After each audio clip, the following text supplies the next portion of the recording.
Selamat datang dan jumpa lagi dengan Spider KW Channel TV yang selalu hadir dengan opini, edukasi tanpa ilmu sundul langit yang penting berisi.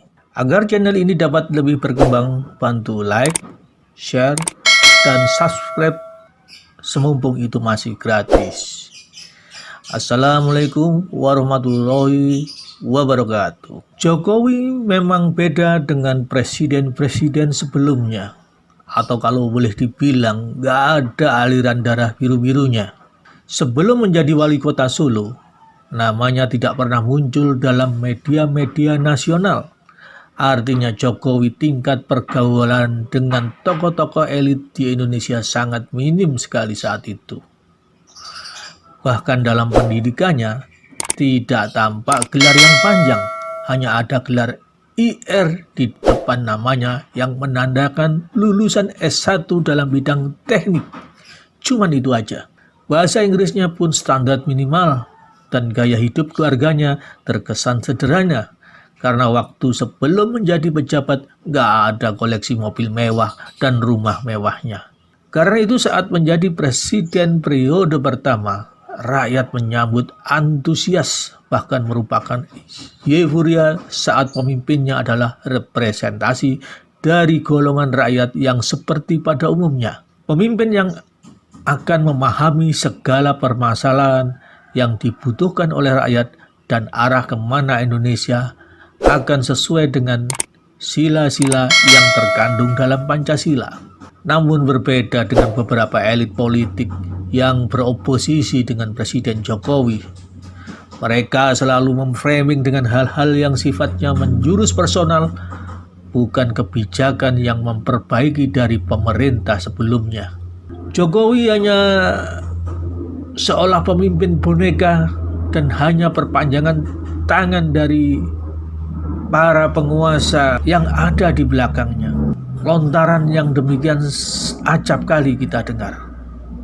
Tidak hanya di situ, mereka juga meragukan intelektualitas Jokowi, maka diframinglah seolah presiden yang pelongo-pelongo.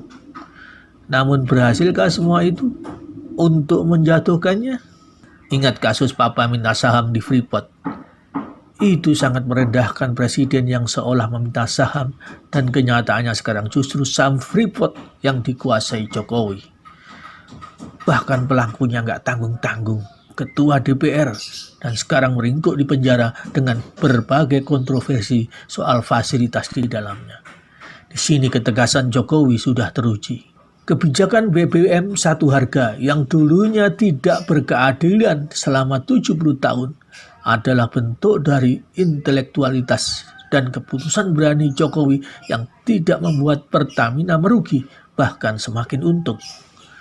Jadi sekali lagi, Jokowi adalah pemimpin yang intelektualitasnya di atas rata-rata, bukan hanya smart, tapi detail dalam kalkulasi serta mengambil risiko. Saya heran dengan mereka yang menyerang Jokowi dengan gelar yang berderet, tapi tidak pernah bisa menganalisa hasil dan capaian kemajuan pemerintah saat ini atas lompatan yang jauh lebih dari segi infrastruktur atau politik atas pemerintah sebelumnya. Walau iklim ekonomi sejak periode pertama Jokowi hingga saat ini secara global mengalami stagnan bahkan penurunan.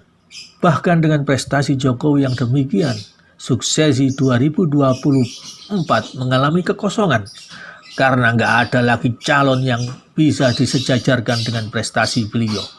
Oleh karena itu, mengapa ada wacana presiden 3 periode? Sejujurnya, suksesi 2024 hanya akan ada calon presiden yang daripada nggak ada, yang penting semongko. Wassalamualaikum warahmatullahi wabarakatuh.